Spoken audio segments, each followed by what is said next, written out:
दोस्तों, स्वागत है आपका आज की इस कहानी में। आज की कहानी का नाम है बेबी, जो कि बहुत ही शानदार होने वाली है। तो शुरू करते हैं आज की इस शानदार कहानी को।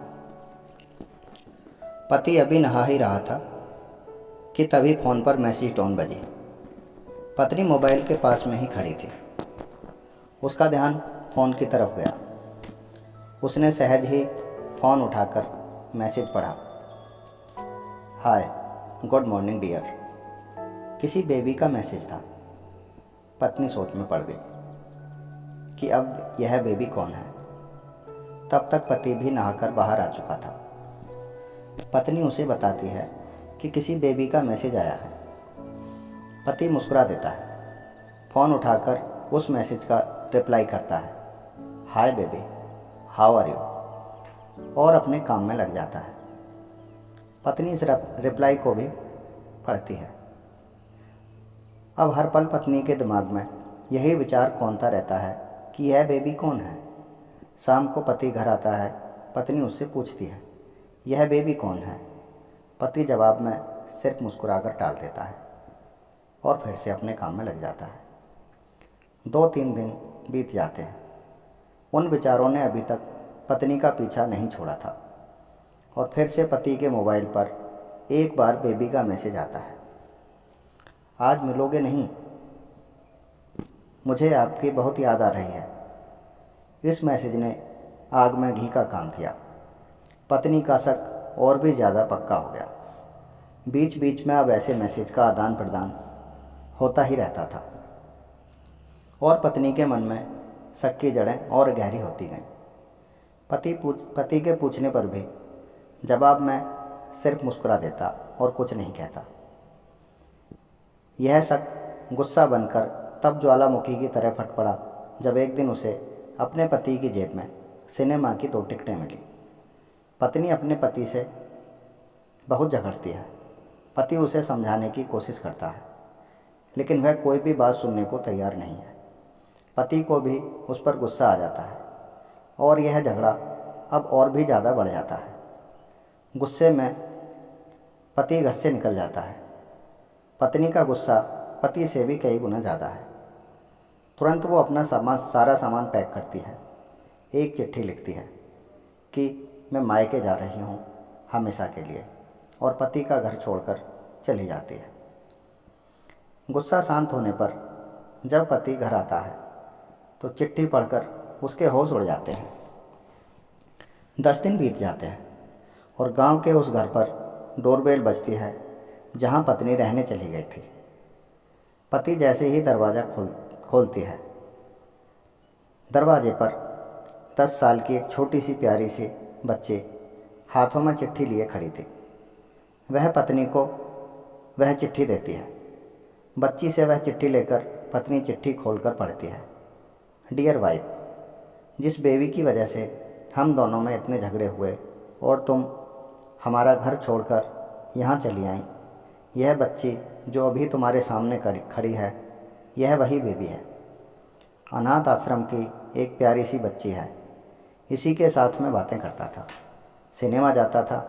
पहली बार जब तुमने बेबी के बारे में पूछा था तो मैंने जानबूझकर तुम्हें नहीं बताया था। सोचा था कि थोड़ा सा मजाक कर लूँ, देखता हूँ तुम कैसे रिएक्ट करती हो। मैंने यह कभी नहीं सोचा था कि तुम्हारा शक इतना बढ़ जाएगा कि तुम घर ही छोड़ दोगी। हाँ, सबसे ज़रूरी बात तो यह है कि ये बेबी किसी और की नहीं बल्कि तुम्हारी ही बेटी है। रुको, अपने आप को संभालो और आगे की बात ध्यान से सुनो। हमारी शादी के 2 साल पहले की यह बात है। तुम अपने कॉलेज के लास्ट ईयर में थी। तुम्हारे प्रोफेसर ने तुम्हें नोट्स लेने के बहाने अपने घर पर बुलाया था। तुम्हें चाय में नशीली दवा खिलाकर तुम्हारे साथ गलत काम किया था।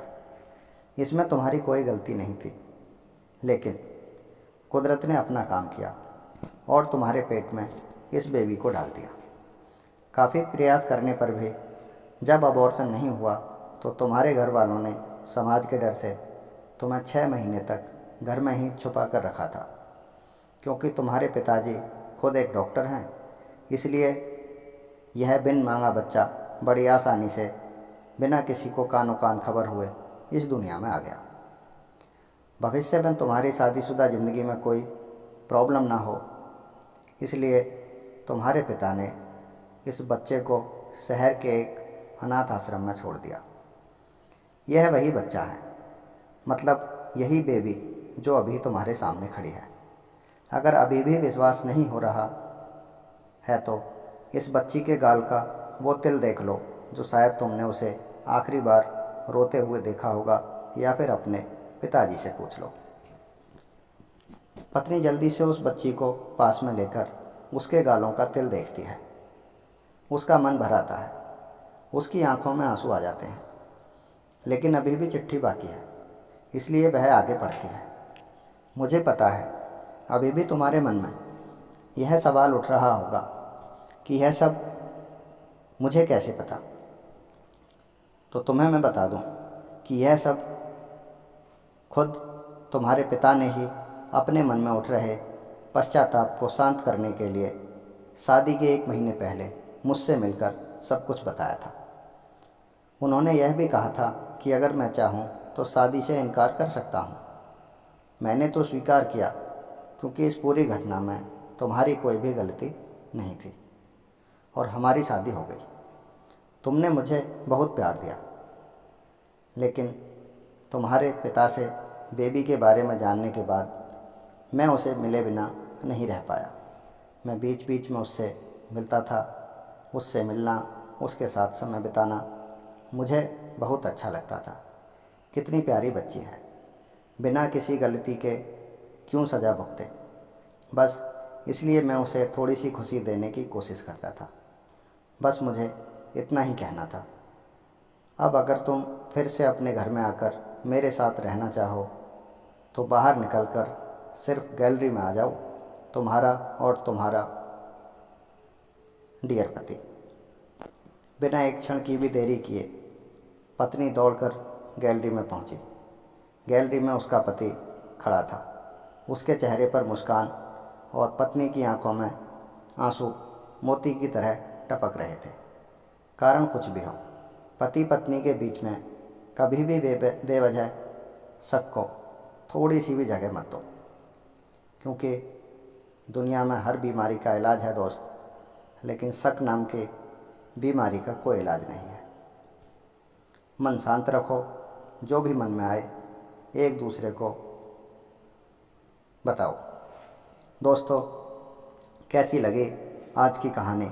अगर कहानी पसंद आई हो तो चैनल को लाइक और सब्सक्राइब ज़रूर करें, साथ ही कमेंट करके ज़रूर बताएं और साथ ही बेल आइकॉन को ज़रूर दबाएं ताकि अगली कहानी का नोटिफिकेशन आपको मिल सके।